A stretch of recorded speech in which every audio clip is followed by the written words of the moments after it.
Hello everybody and welcome to the channel. It's Paulie, Esther here, and we got some exciting news today. It's talking about the next PTB and what's going to be in it for the mid-chapter update. They gave us a developer update for July, and I'm going to hop right into it.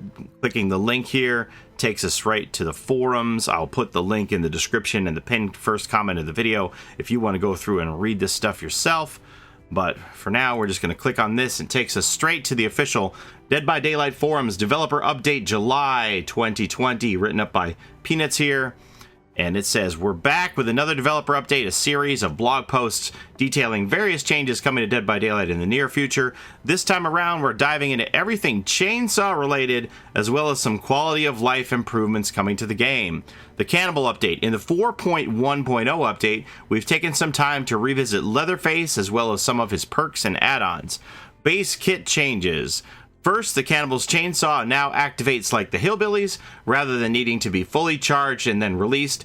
This small change prevents instances where you release the button a sliver too early and it cancels your chainsaw accidentally. You won't want to hold it for too long though, or else Leatherface will go into a tantrum. Bubba's chainsaw now has 3 charges by default. When starting your chainsaw sweep, one of these charges will be consumed. Pressing the power button again while the sweep is active will refresh it and consume another charge, allowing you to continue using your chainsaw for another 2 seconds. You'll want to assess the situation carefully though. Each charge you use will extend the tantrum and missed attacks cooldown, so using more charges can backfire if you're not able to follow through. Charges refill automatically at a rate of 1 every few seconds. Additionally, Leatherface's maximum movement speed while using his power has been increased from 5.06 meters per second to 5.29 meters per second. This, in conjunction with the other changes mentioned above, will make Cannibal feel much better to play as and much more threatening to play against. Here's a preview of the changes in action. So he's a little bit faster now. And they gave us this video, so let's click on this. Cannibal update, improve chainsaw.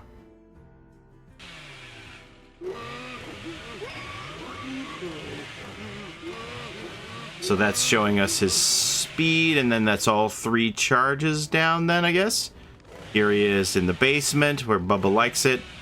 3 charges. And then he revved it up all the way, and then he went into a tantrum there.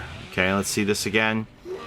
3, 2, 1, 0.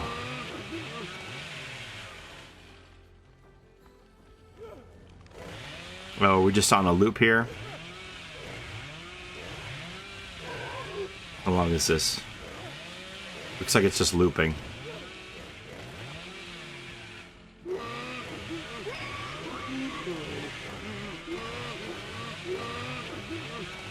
Yeah, that's the same. Okay. Alrighty, so we're gonna pause that. Moving on here. We've done a pass on the Cannibal's add-ons, with nearly all of them receiving some sort of change. These changes will modernize his add-ons and bring them in line with the standards for the killer add-ons, which are 4 uncommon, 4 common, 5 uncommon, 5 rare, 4 very rare, 2 ultra rare. There's far too many add-ons to list them all here, but here's a few examples of what you can expect. Shop lubricant, rare Bubba's chainsaw add-on. Now this is an interesting one because King, my friend the King, you'll notice he you'll see here he did this little Bubba rework video yesterday, and he told me on stream that he thought that this was a troll by the devs and it wasn't real. And I said we should bet on that, King. So we agreed that King thought that this was a troll and it wasn't real. I said that I thought it was real, and we bet that whoever was right would have to wear full-on clown face paint on stream for a minimum of 2 hours. So, King, better order your clown makeup kit online when you get a chance, because you, sir, have lost that bet. Anyway, an oil specifically formulated for chainsaws. A special additive prevents oil throw-off. Downing a survivor with a chainsaw while no other survivors are in your terror radius will hide the survivor's aura for 20 seconds. So it's like a mini knockout. Depth gauge rake, a tool that increases the angle of the depth gauge, making the chain eat more wood. It increases the number of charges, slightly increases your charge time, and slightly decreases the chainsaw sweep's maximum speed. Iridescent flesh, a thin slice of smooth, young flesh. The veins shimmer with luminescent glow, as if life still flows within. Hitting a survivor with the chainsaw replenishes its charges. That's interesting. There are moments when we cannot believe that what is happening is really true. Pinch yourself, and you may find out that it is. Pam Jones. We're looking forward to seeing what you guys can do with these new add-ons. Perk changes for the cannibal. Finally, we reviewed some of Leatherface's perks to make them more appealing. Franklin's demise. Your vicious attacks make the survivor drop their item on impact. The lost item will be consumed by the entity after 90 seconds. If it is not picked up before the timer runs out, poof, your item's gone. No more of this stuff. You get an item knocked out of your hands and you retrieve it towards the end of the game.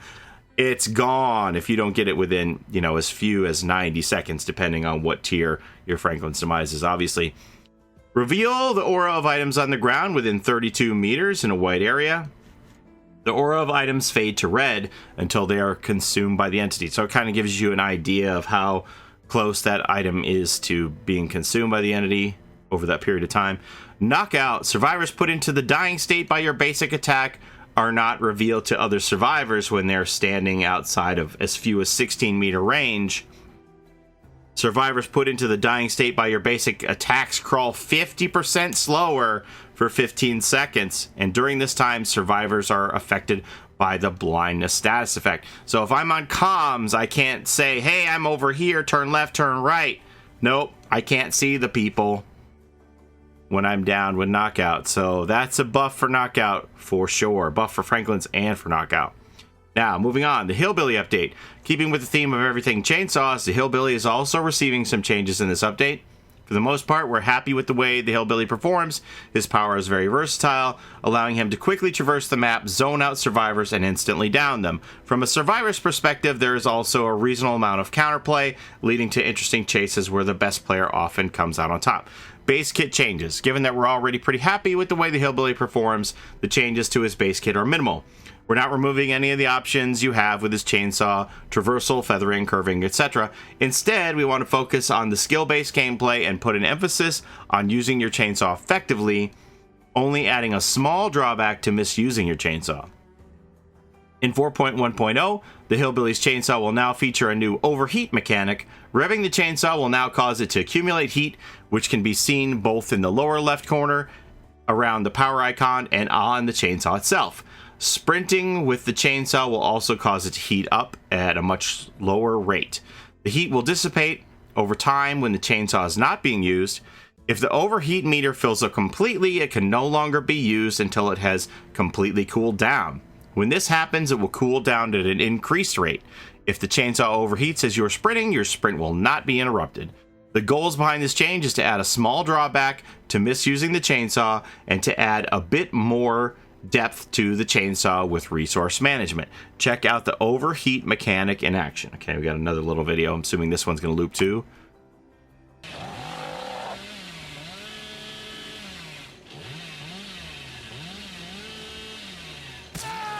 Ow!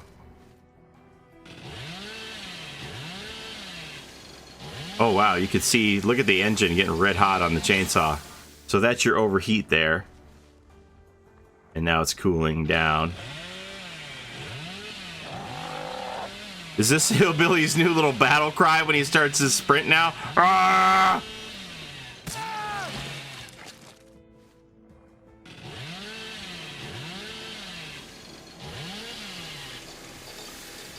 Yeah, okay, so we're just looping again on that one.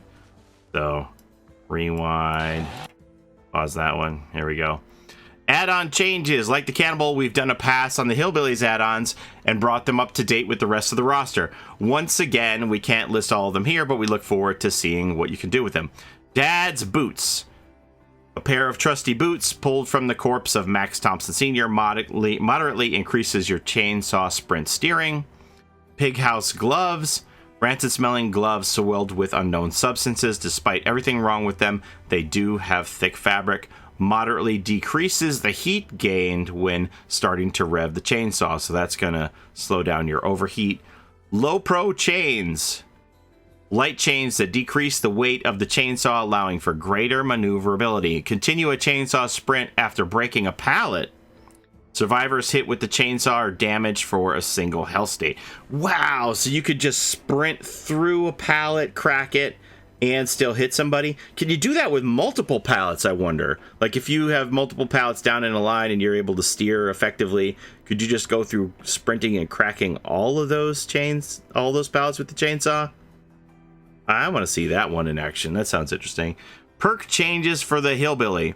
We've also taken the opportunity to revisit 2 of the Hillbilly's lesser used perks and spruce them up. Lightborn.